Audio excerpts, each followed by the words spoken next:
Good evening, everybody. Welcome to Sty Times. Hey. Yeah, February 28th. It's a Monday. It's a Monday. Wow. Well, I got nobody out there chatting in the chat yet this evening. That's all right. That's all right. Some people just don't chat. But tonight's topic, yeah, I'm sure people are thinking about it. The Hey, running water, it's good to see you out there in the chat. Evening, y'all, he says.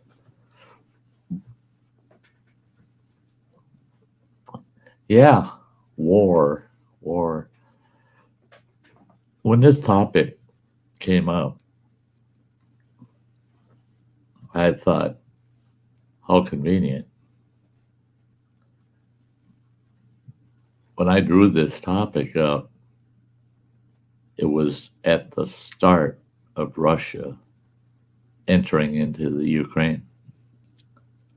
I thought, oh boy, here we go. That topic had it all planned out without a current war actually happening. And here we are. We're seeing one play out in front of us. War. Wow. Big topic. The thing is we never learn. You never learn a thing from war. Never. War has been in mankind's history from day one. And I suspect it'll go on forever. There's three questions that, and everybody's heard those three used in all different contexts, but there's three questions we always ask when it comes to war. Those three questions. Why? Why are we having this war? Where are we having this war? And when are we going to have it? We always ask those three questions. I don't understand why those three questions don't just die on the why of things. Why that doesn't just stop the war in itself. Why put ourselves through this again?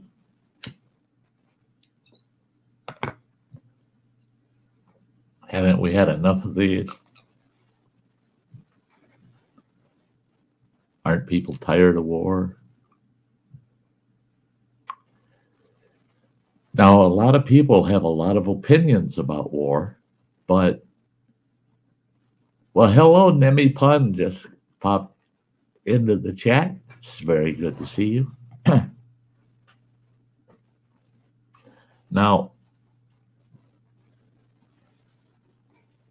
there's reasons why we have wars. And in my take of things, I believe there's really only two reasons we have war. One is one leader of a country, whether they be a dictator or, it could be a communist country, dictatorship, a fascist country. It could be the United States, a democracy, a republic. The leaders of those countries will start a war for resources. They want a gain. They want something in return. So that is their why. They got all of these precious metals we need. We'll start a war with them and we'll take their country away from them. So we have access. They have oil. We should start a war with them and we should get access to that oil. That's one of their whys. The other why that I believe is involved with wars is ideological. We don't agree with communism.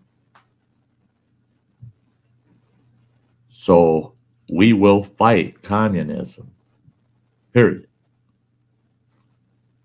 Communists don't believe in democracies. So they say, we'll fight democracy wherever we find it.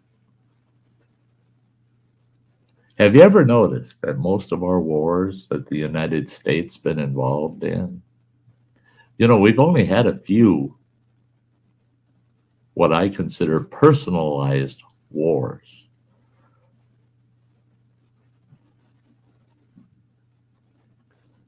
The Civil War is the big one. That's very personal. That was us fighting amongst ourselves. Now, we did bring an outside party into our Civil War, the French. Otherwise, that whole Civil War was fought just amongst us. Nothing like having 600,000 people die in a war. And guess what? They were all, at one time, neighbors, friends and neighbors. And they started a war amongst themselves and killed 600,000 people. On their own soil, in their own backyards. In fact, on their own front steps. Within their own homes. They were killing people. They were killing each other and didn't realize how much they were actually killing themselves. It took generations, and well, still today, you still have people that are in their minds are still fighting the Civil War.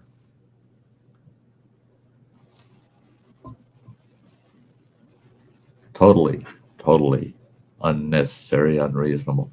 And the Civil War was multifaceted. And I mean, the slaves were part of the issue. Economics was another part of the issue. It had to do with the industrial age and how the North and the South, it was between industry and ag. There was a lot. It had to do with trade and a lot of other issues. It wasn't just slavery. That's a misnomer when people want to teach history and they want to teach it as it was just about slavery. They need to do their history a little better. It was far beyond just slavery. Slavery was an important part of it, but it was not the reason, the total reason they went to war.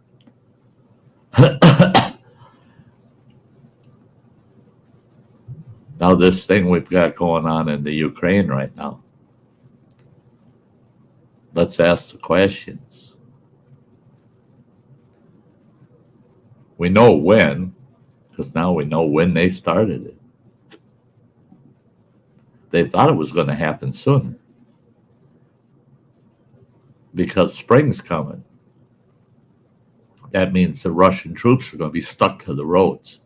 They can't run their heavy equipment and tanks across the land because it turns into just muck. And they were projecting that they would have started the campaign earlier on frozen ground and be able to get transport. But right now they're using all the roads. Yeah, Johnny Bravo. Hacksaw Ridge is that's a good movie. Nemi Bun says his grandpa was a soldier in World War II. He was killed in combat by a German in 1944.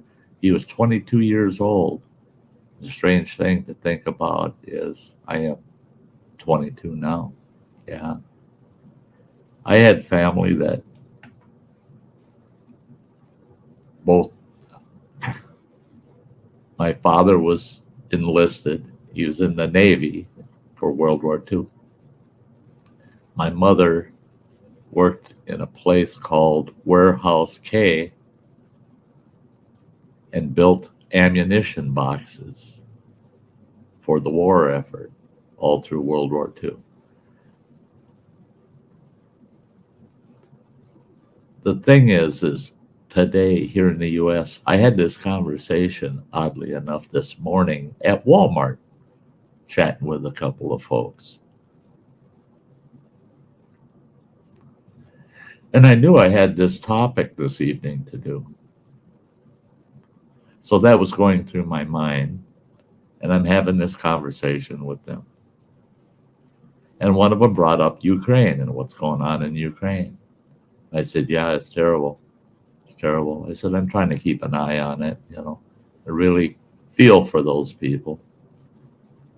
And I am very interested as to how this is going to go. How is it going to play out? And this one individual says, I'm worried about how it's going to affect us. What if our gas gets driven up to $5-6 a gallon, and our home heating costs go way through the roof, and our economy goes all the heck because of that stinking war over there and this and that? I said, quit complaining. And they said, I will not quit complaining. Why should we have to suffer all these price increases and this and that? Do you know how hard that's going to make it for us? I said, not as hard as coming out of your basement in the Ukraine today, walking down the street and seeing acquaintances, neighbors, friends, loved ones laying dead in the street. Do you think for a moment that anybody in Ukraine right now gives a shit about what gasoline's going to cost in the US? All they care about is we want to keep our country and we want our people to quit dying.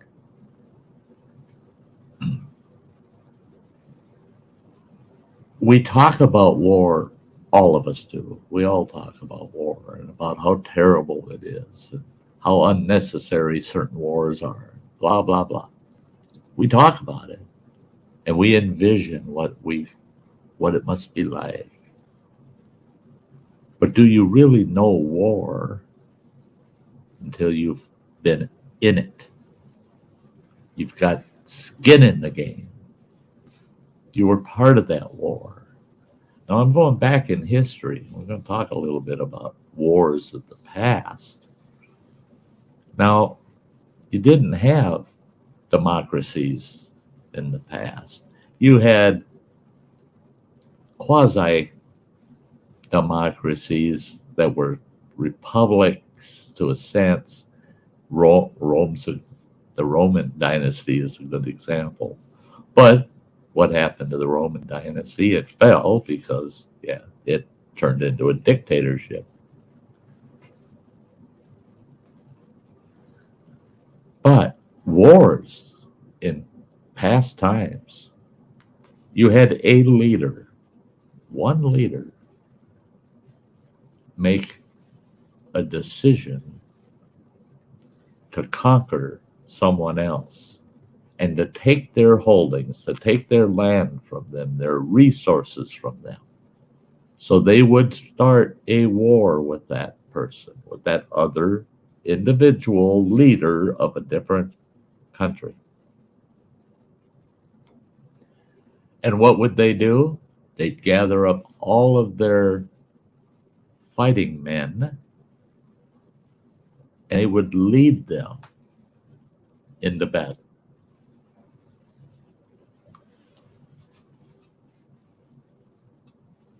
Many would-be conquerors died in battle. They led the battle. They died in that battle.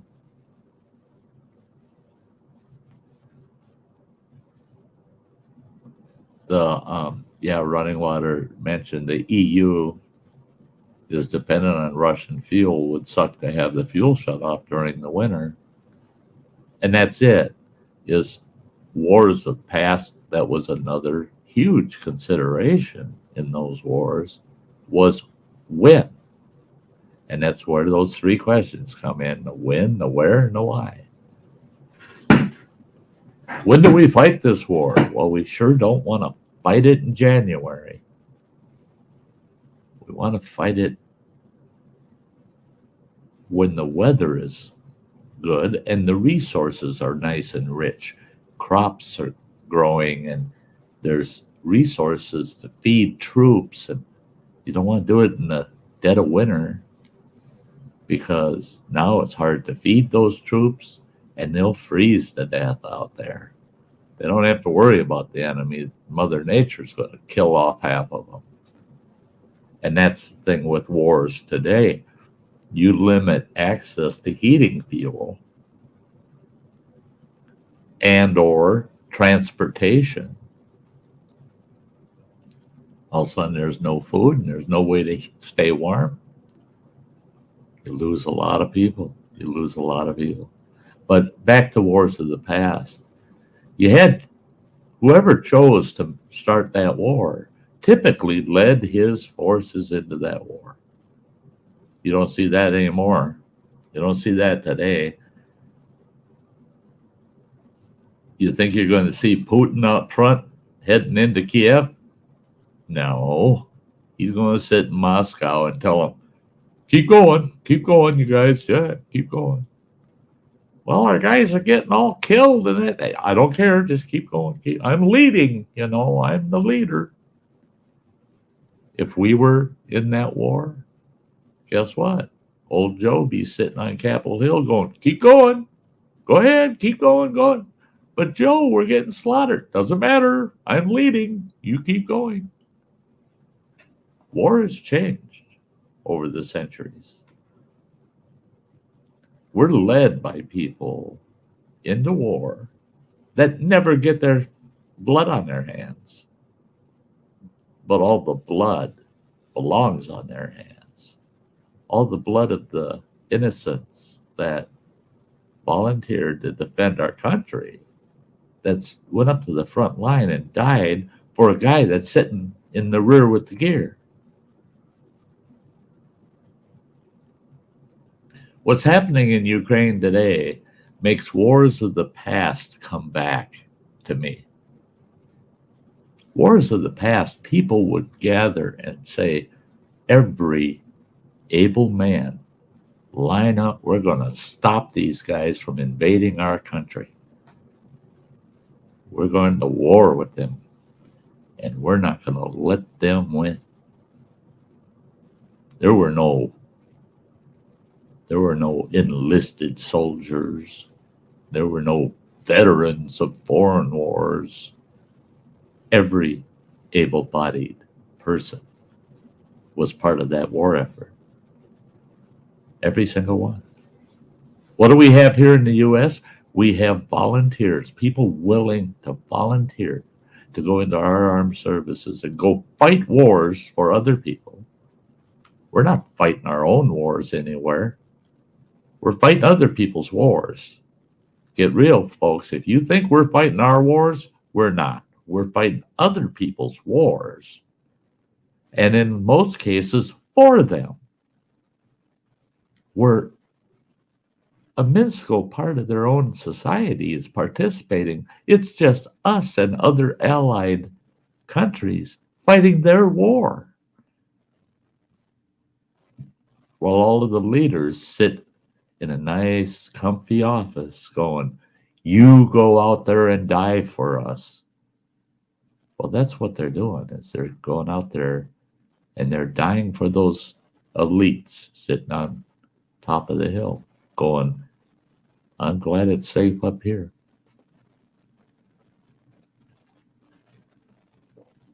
What we're seeing today in the Ukraine is what you would have seen in ancient times, where the people say, we need to fight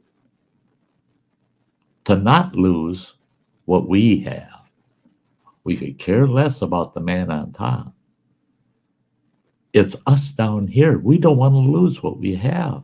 So we all need to come together and fight.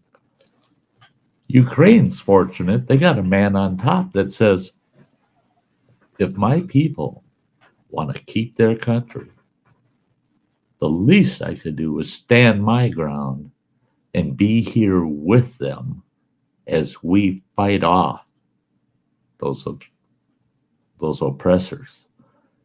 So the president of Ukraine is staying put. What's he do? Grabs himself an AK-47. And he says, that's what it should come down to. I'm going to have to fight right there on the front lines with all my people. So what does Ukraine do? Something that we don't do in the U.S. Anybody the age of 14 to the age of 60 is not allowed to leave the country. In fact, you have to contribute to the defense of your country. You have to be part of the war effort. Got to stop the Russians. So you got, literally, in my mind, you've got kids out there on the front line, and you've got seniors, old farts, out there on the front line, and everybody in the middle. The only people allowed to leave the country are people over the age of 65, under the age of 14, or a woman. They're the only ones allowed to leave. And computer chick out there in the chat.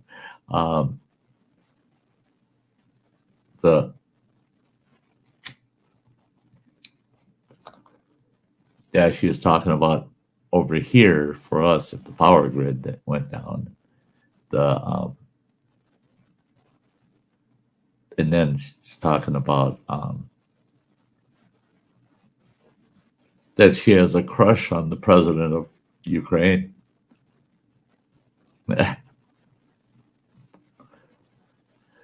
That's a leader. That's a leader.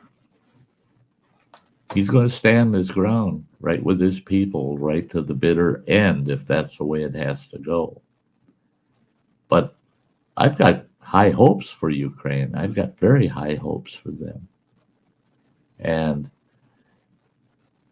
I see some other folks popping in. Tales of Campground Host is in here. Travis, it's great to see you. And we also have Bacon Stuffed Donut popped into the chat, and Grilling and Chilling with Mojo. Great to see you, Mojo. The thing is Ukraine's been battling for years now. You know, they've had a lot of things happen throughout Ukraine. So they're not foreign to war. They know what to expect in war. And the people of Ukraine are pretty well fed up. They had things going pretty good for them. They've accepted Western culture into their society, and things were going good.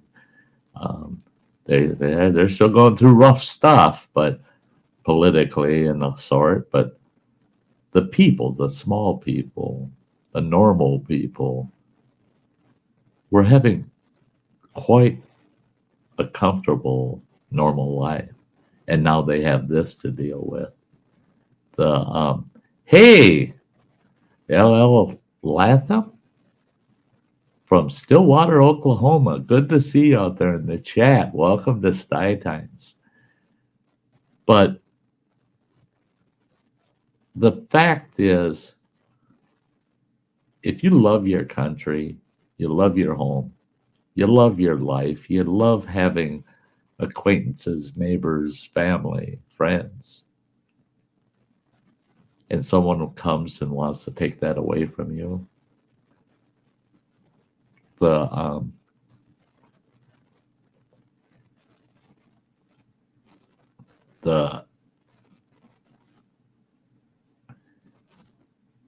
computer chick, I don't want, let's not try to hype this up where people get scared to death or anything. On the whole nuclear war issue, if nukes are used, it's going to be over there, and it's going to be they're going to be specific, strategic, small volume nukes to take a single city out. And people go, well, if that happens and they shoot 15, 20 of those things off, oh, here we go. We got nuclear fallout. We got all this and that. All right. 2 major nukes went off in Japan. And guess what? Look at Japan today. How many millions of people are living on that damn island? It's too easy for people to panic. I lived through the Cold War. I remember in school going through the drills to get under the desk. I don't ever want to go through that bullshit again. It's not going to happen. It's like I said, the why of war isn't to destroy the assets and the resources of who you want to conquer. If Putin wanted to come against the U.S., you think he's going to nuke the U.S. and then not be able to access it and use it afterwards? Even if he won, it's a waste because he'd have nothing to come here and take. It would be destroyed. The ag would be destroyed. The resources, the timber, it'd all be devastated. They won't do it. They won't do it. Somebody, some kook, like that goofball in North Korea, now that guy would push the red button, but he'd do it out of vindictiveness and because he's nuts. Putin and Russia, the Chinese, they're going to use it for strategic, targeted attacks. One attack point. It's not going to be, oh, let's bomb the nation.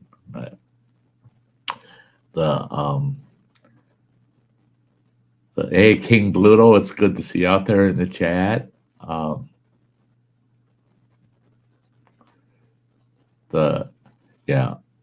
I have an uncle that was a chief warrant officer. That was his rank, but he was a high-level nuclear physicist for the U.S. Army and oversaw a lot of the technical specifications of missile silos all over the world. And he was one where if you got on the topic of nuclear war, boy, he'd listen for about 5 minutes and he'd walk out the room and say, you're all a bunch of morons. None of you know what the hell you're talking about. And that's what, and see, that's King Bluto has made the comment that when you talk about war, that's one thing you have to worry about. Now, he's saying China is aligned with Russia, and we're going to get into that right after the break. I definitely want to touch on that. Definitely want to touch on that because that's an issue. That's an issue. King Bluto's right there.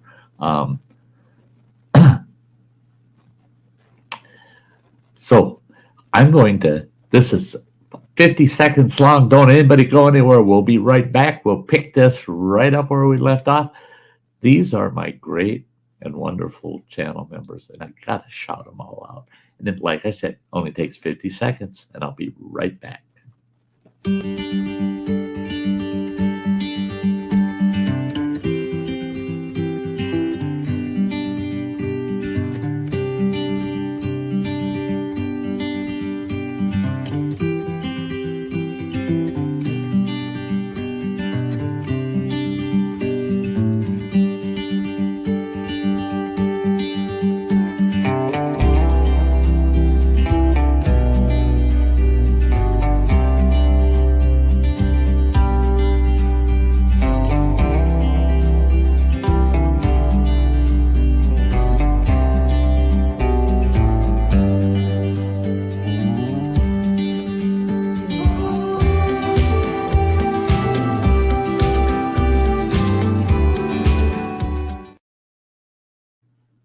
That's a bunch of great channel members I got.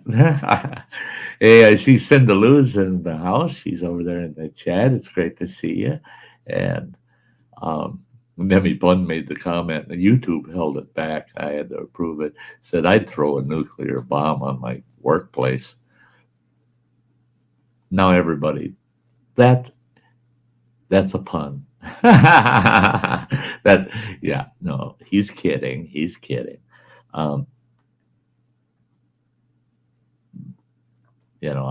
I've had jobs where it's a shame this place don't burn down. But no, we had mentioned the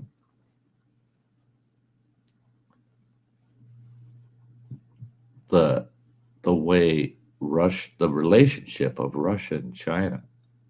Now the thing is and under our current administration, not enough is put into our own defense. Our military really, and that's one thing. Prior administration put a lot of money back into the military. And that needs to keep going on. We need to be more defensive than offensive, I believe. I think the offensive nature of our military is just wasted resource because, like I said early in the stream, we're fighting everybody else's wars for them. There's dozens of examples, dozens of them.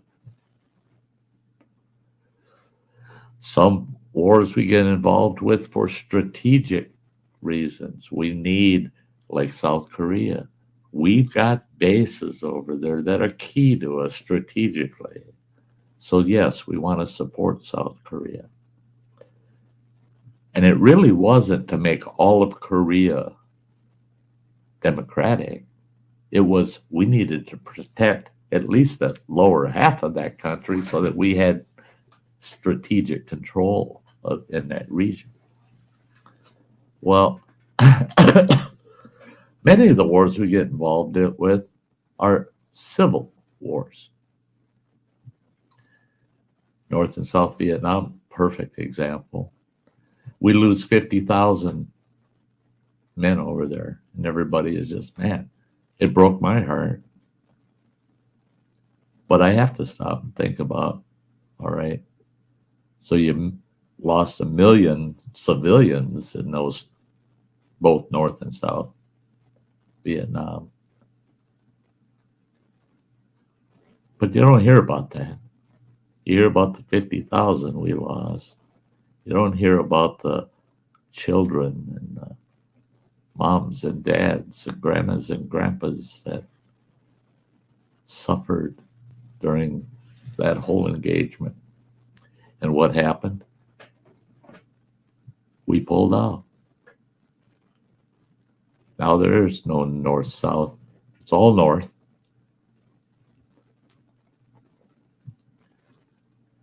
And what's going on?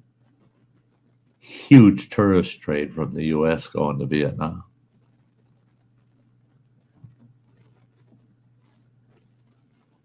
Just a nightmare. And how was our country sold on that war? It's for democracy. The South Vietnamese want to be free. They want a democratic government. They want to be free. And it's our job. It's our job as the United States to go throughout the world, and anybody that wants to be free will help you be free. We didn't help South Vietnam a bit. All we did was go over there and lose 50,000 young men and women to a cause that wasn't ours. Since when is it the United States' job or England's job or any free nation's job to go fight somebody else's war for them?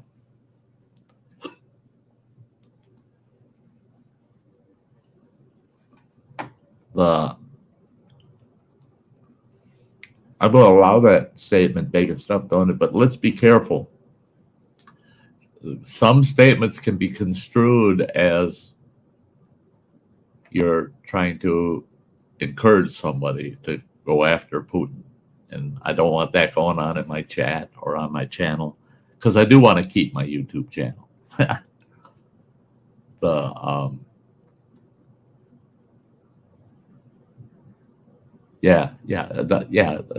when the soldiers came home from Nam, they weren't treated well at all, and that was all because of bad press. It was all because of bad press. People were misled as to why those soldiers were there.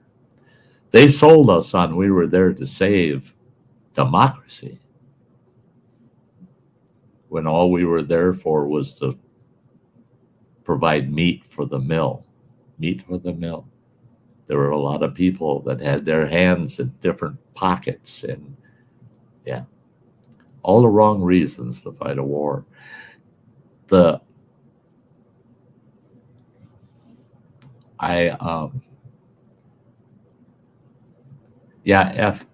Afghanistan. Okay, the war in Afghanistan. Look at all the years we spent there in that effort.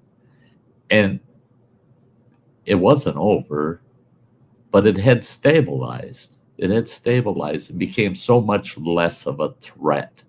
Now, Afghanistan was a threat to the United States. Stinking terrorists over there. If you got guys coming into your neighborhood from somewhere else and they're raising Cain in your neighborhood, do you just go after them when they're in your neighborhood? Or maybe you should leave your neighborhood, go out to where they are, and put an end to them out there. Then they won't come to your neighborhood because you stopped them way out there. That's what was going on in the Middle East and what needed to go on. But we've been in some Middle Eastern wars where it was just pure foolishness. Pure foolishness.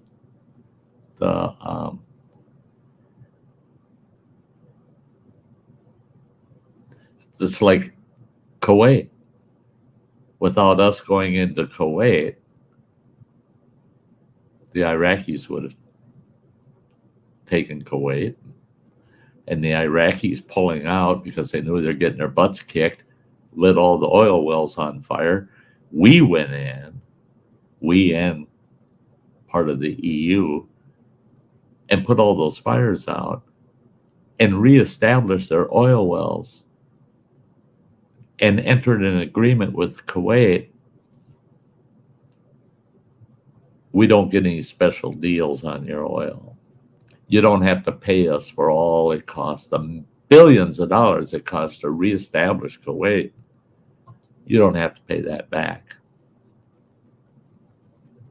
But yet they're one of the richer oil countries in the Middle East. Why in the world didn't we say, well, now guess what? You're going to have to sell us discounted barrels of oil for X number of years to pay us back for all the war effort we put into protecting your country? No. We get nothing in return. Nothing. Not even cheaper oil. So now, that's it, is making stuff, don't it? Talking about how the current administration, isn't doing anything with the sanctions and that. I'm all for, you know what? I'll tell you what, if my gas has to go up to $6 a gallon for, say, 6 to 12 months,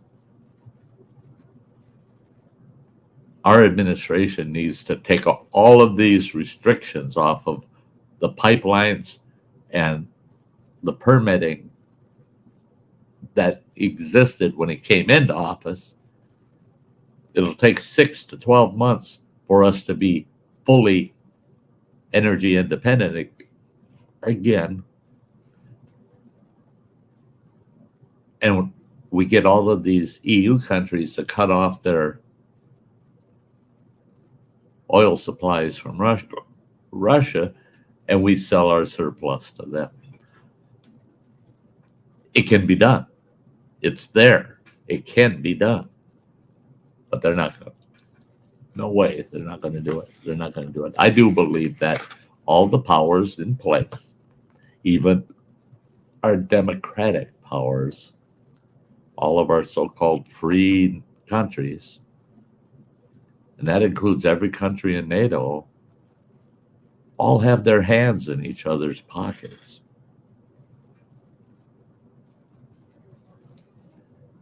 And what's going on with Russia and the Ukraine is a squabble now between Russia and us and China, and it's a squabble. Would you stop being an ass kind of thing? You know, we're all trying to make money here. Don't do something stupid and mess up our cash flow.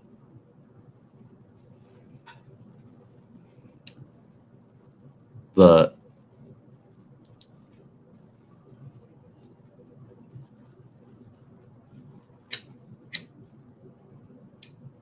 yeah, Nemi, that's it is if you have to depend on a single source for your resources, they pretty much so control you. They do. Um, People that are cold and freezing and hungry can't fight back. They just can't. They just don't have it in them. They're finding out them Ukrainians are tougher than they thought they were. Well, it was Putin, it was Russia that's been massaging Ukraine with all these little issues, Crimea and all the other battles and things that have occurred that the Ukrainians had to deal with. They've been massaged to the point where they toughed them up. They toughed them up. Where the Ukraine's going, we've been cold and hungry before, but we're still not giving up our country. We'll fight you to the bitter end. I have to give them a big bravo, big bravo. Now I have to picture myself in this situation, the Ukrainians. What if that happened to the U.S.? What if they knocked out our grid and they're making a land attack on the U.S. and this and that?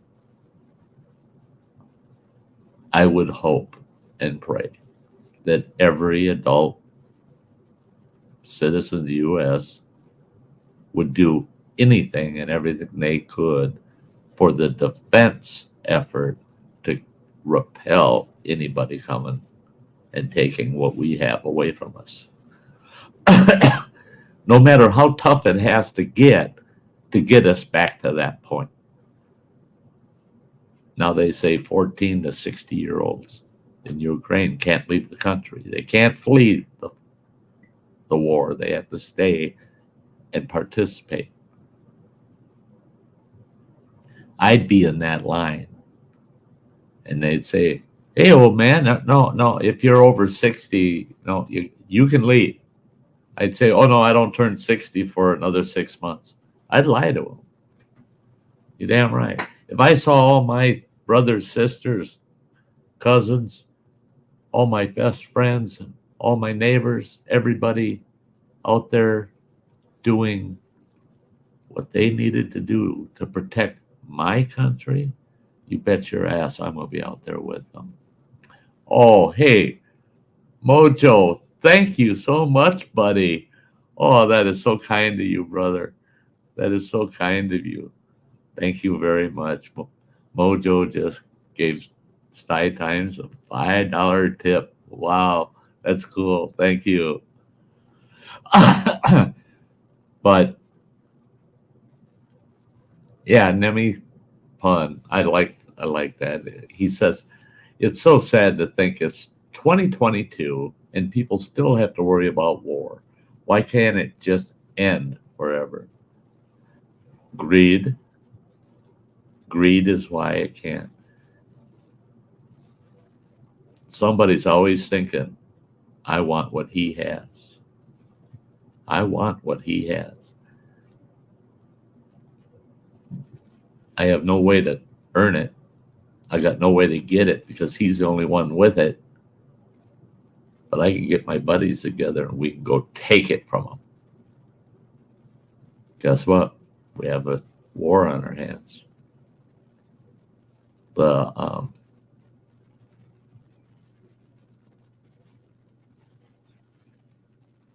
and that's it.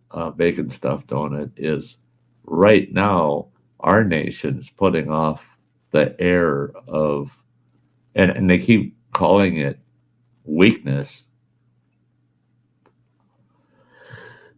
I look at it more as we have an air of tolerance. We'll tolerate whatever you do. We'll tolerate that as long as our agenda here doesn't get affected. And their agenda here, we all know what it is. Get rid of fossil fuels. Force everything to electric. So this war over there, that goes right to this administration's wishes, and that's make fossil fuels unaffordable. All of a sudden, oh boy, we just know nobody can afford fuel anymore. Guess we got to go electric. Everything's got to be electric. Well, guess what? Shutting down our pipelines and stopping natural gas production. You know how many power plants we got to build if every vehicle in this country all of a sudden shut them all down and replace them all with electric. We don't have enough power plants in this country right now to charge that many electric cars. People don't get it. They don't understand it. They say it would be like increasing our electric demand by 60% if we went all electric vehicles. Where's that 60% of extra power going to come from? You got to build power plants. Well, you're going to have to either build nuclear, which I don't understand why the left is against nuclear compared to natural gas. But then if we go natural gas, we have to ship in liquefied natural gas because we shut all our natural gas production down. So guess what? That helps guys like Putin because we're going to have to buy natural gas from somewhere else.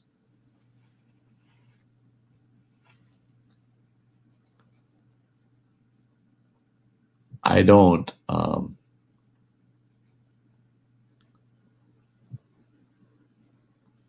I feel bad because I don't like feeling that we've got leaders that are allowing other leaders that are tyrants to do what they want in the world as long as it doesn't hurt my agenda. And in this case, it's helping them.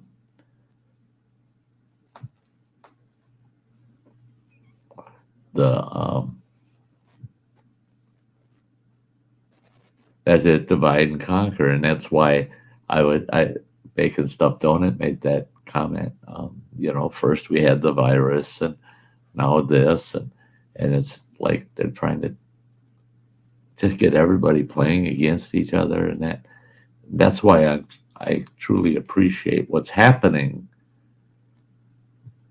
amongst the citizens of Ukraine and how they've all come together. I mean, watching the news reports on those students in Ukraine, college, one of Ukraine's oldest colleges, and all those students are gathered together. And what are they doing? They're building roadside bombs and Molotov cocktails. They got regular production going right out on the street. Students, college students. If that was happening over here, That scared the hell out of me. That means they're going to burn, riot, and burn some cities down. Over there, they're doing it because they want to protect their cities. Yeah, yeah. I hope the day comes back here in the U.S. where we look at each other and we go, hey, cool, you're part of the effort to defend our way of life. Yeah.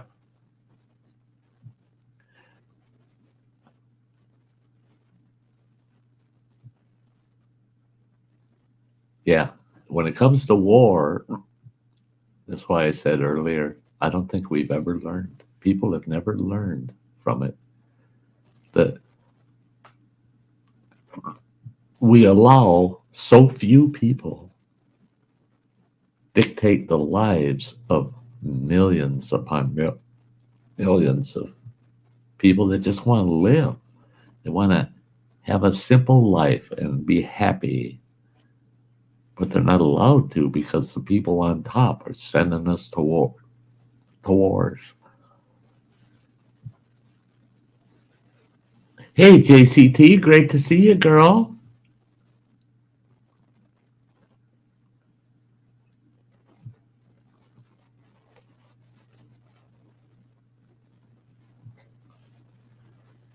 Yeah, making stuff, don't it?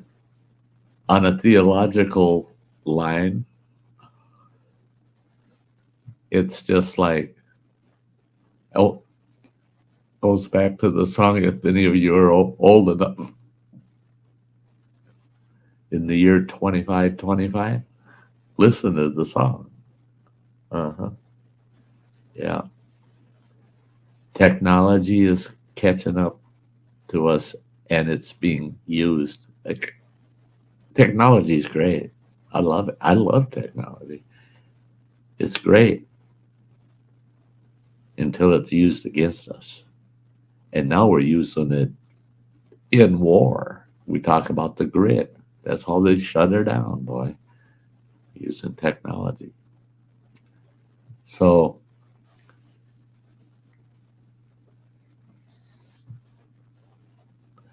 yeah, yeah. That's see, and that's why I don't see the need to have an offensive military. I believe we need a super strong defensive military because nobody wants to go to war with someone that's got it covered. We start something with them, they're going to finish it. They ain't going to do nothing until we start something with them. So we better not start something with them. It's just like the Japanese said when they bombed Pearl Harbor. I'm afraid we've woken a giant dragon. Uh-huh. Yeah. And what happened? Yeah. It's because the U.S. at that time lived on a defensive basis, not an offensive basis. And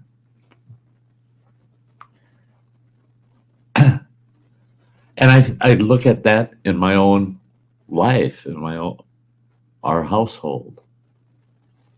I didn't go out offensively to better my family.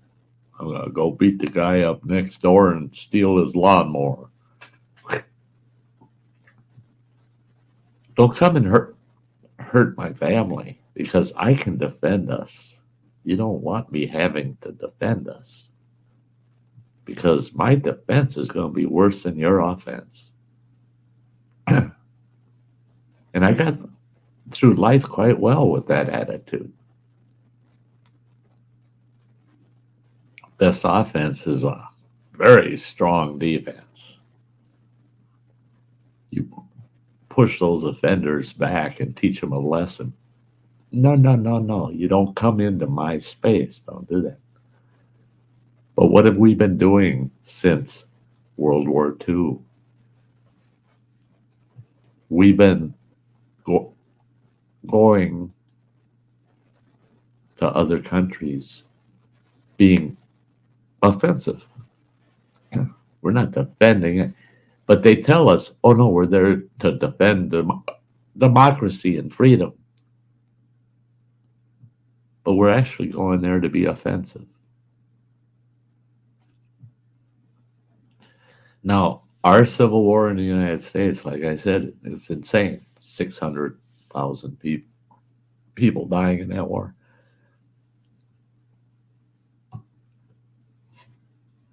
And we're going to other countries that are having their civil wars. Don't they have the right to have their own civil war and may the best man win? Why do we have to be the deciding factor for all these countries? And they say, oh, but they're small and they can't defend themselves. Then maybe they shouldn't be in the middle of a civil war. Maybe they should accept their lot in life and try to change things down the road, plan better, make their changes a little slower, a little wiser, instead of us having to come in and try to turn them into us.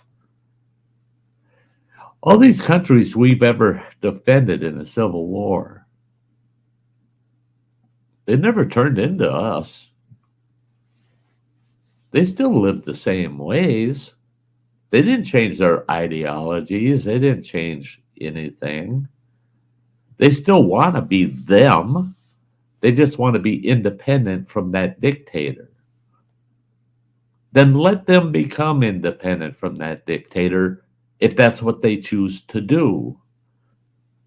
But we should not be going in there and telling them, we're here to defend your democracy. We're going to help you become just like us. Sometimes we're just as guilty as them damn dictators and communists out there. Sometimes we're just as guilty doing the same crap. Sticking our nose where it don't belong. That'd be just like you walking over to your neighbors, plopping down in their living room while they're all watching TV and telling them, this is the way your household should run. And I'm going to stay here until you run it that way. And they're all looking at you like, oh, really? But we like the way we are, and we like our household the way it is. Doesn't matter. I'm here to defend your democracy, and you're going to do it my way. Who in the hell do you think you are? I think I'm the United States of America. And I can do that. I can come here and settle your arguments between each other, and you're going to run it the way I do at my house. What gives us the right? We got all the right in the world to defend our interests. But everybody else is out there, we stick our nose where it doesn't belong all the time. And if you pay attention, there's money involved. Somebody's making themselves rich off of it. Hey, I see Tim popped in right at the tail end here. It's good to see you, Kirk Whipper, Voyager Center. I hope I didn't miss anybody this evening that's been out in the chat. But that's the end of the show, guys. And guess what? War goes on. Keep an eye on the Ukrainian incident. And I hope everybody can learn something from it. And maybe do our best in the future to see less war. I don't think we'll ever eliminate war. And I hope and pray that it never comes to our homeland ever again. I don't want to see the people of my nation ever having to go through what those folks are going through right now. It's terrible. It's terrible. But, you can always come over here to Sty Shack. Sty loves you. There's never a war over here. We don't battle over here. We might discuss, we might disagree, but we all go out the door with arm around each other, show that we're all unified and we all really care. So, until the next one, guys, that'll be Wednesday evening at 5 p.m. Central Time. And you watch the end credits, you'll see what the topic for Wednesday evening is. Thanks for being here, everybody. Sty loves having you at Sty Times. And we'll be seeing you again soon. Bye bye.